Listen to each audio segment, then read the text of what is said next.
Escalating the firefighting effort in Alberta. Crews take advantage of some cooler conditions ahead of an ominous forecast. We've got a 2-day window to set up defenses and make sure we can reinforce that.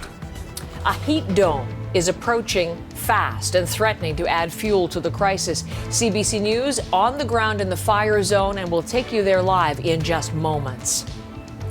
Accused of aiding in multiple suicides. The Ontario man charged with mailing out a deadly chemical appears in court again, the case against him and the global implications. Lowering the age for mammograms. Patients and doctors demand new guidance for breast cancer screening. For an average risk woman, no family history, no genetic defects, and so on, they should start at 40. Advocates are pointing to new cancer advice from a U.S. task force. We'll look at their findings and find what they revealed about the women who are most at risk.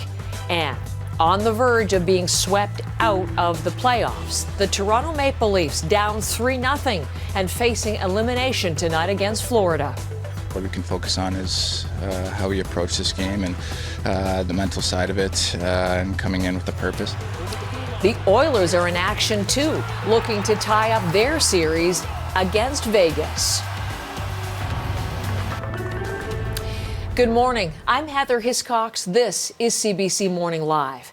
Fire crews in Alberta are getting a chance to regroup as they fight the wildfires burning. Southern and central parts of the province are benefiting from a window of cooler and more humid weather. But as you're going to hear in the forecast in just a few minutes, that reprieve is not expected to last very long, and it likely won't do much to ease the minds of Albertans. People are concerned. There's so much uncertainty out there about what's going on. Communication has been difficult to get out to the people, but they're very concerned right now. They're upset, and their livelihoods are at stake right now. That's Bart Guion, who's the reeve of Brazeau County, about 150 kilometers southwest of Edmonton. His community has good reason to be anxious. It's flanked on multiple sides by significant fires. Farmers who haven't yet been forced to evacuate are taking special measures. They're literally turning over their fields to bury dry vegetation to keep it from fueling any fires should those approach. Look at these fire danger maps. These are from Natural Resources Canada, and you can see today there's an elevated danger in the north of Alberta, little to no rain there.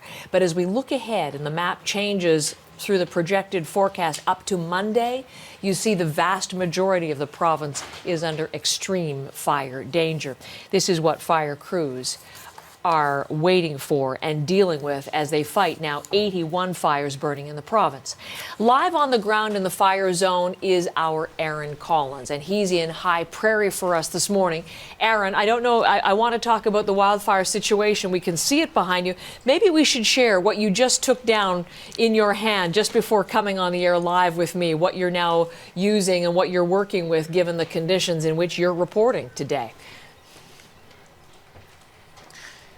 Yeah, Heather, I mean, I'm not unlike any of the people that live in this part of the world today. They woke up to very smoky conditions. You can taste the smoke in the air, and when I'm not talking to you, I'm wearing one of these. It's an N95 mask, and it protects the lungs a little bit, right? This is not a nice place to be breathing in air. We're on Highway 749. It's a secondary highway south of High Prairie. So just to give you a sense of where we are and how far we are from the town of High Prairie, it took us about 5-6 minutes to get here from the town. So that gives you a sense of how close this fire got. And Peter's just gonna sort of pan out and show you a little bit of the damage. This is the highway and how close those flames got to, just really hopping over the highway here. I know you've been showing some pictures of where we were yesterday, the Fox Creek fire, the fire that's burning near Fox Creek. That's about 20,000 hectares. Just to give you a sense, south of here, there's 3 fires burning. It's called together the Grizzly Complex, and that's nearly 60,000 hectares. So those aerial pictures that folks have been watching all morning, these fires about 3 times as big, and they're threatening that town just to the north of us. I'm wondering if we might clarify something. We were talking yesterday, Aaron, and I had a guest on the program very concerned about getting some of that emergency money the province had committed because she was evacuated from her home 4 days and then a second time for 3 days. So she thought she wasn't going to be eligible for any of the emergency payments. We have some new information from the government. What's the latest?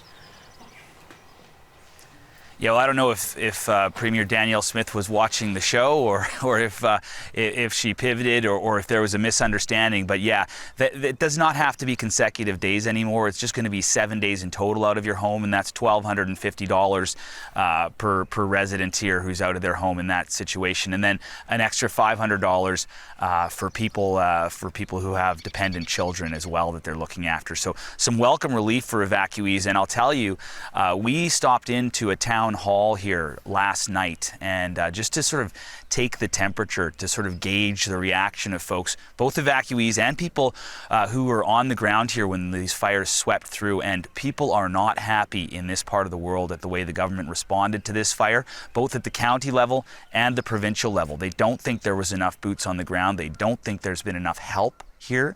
Most of the fires in this part of the world, if you listen to the folks at that meeting, were put out by the farmers and the ranchers here on the ground using their own machinery. So as we get ready for those temperatures to heat up again, we're expecting 10 straight days in the high 20s, maybe touching 30 degrees.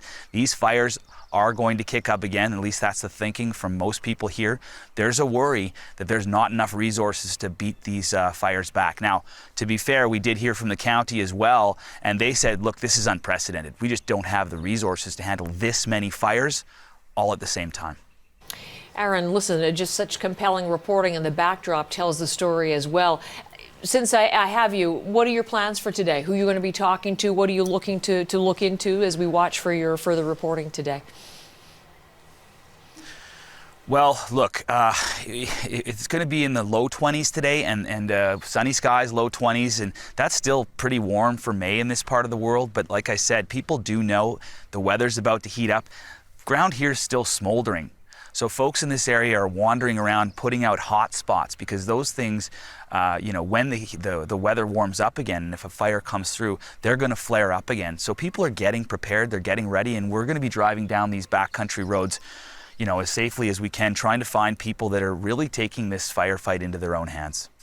I have a guest very similar to that coming up. Someone who's decided to ignore the evacuation orders on a farm. He's a rancher. He wants to look after his animals, and that's coming up in just a few minutes. So the kind of story that we're going to be getting from you today, too. Thank you, Aaron, for all of this morning. There's lots of them. Yes. You bet. Aaron Collins from High Prairie in Alberta.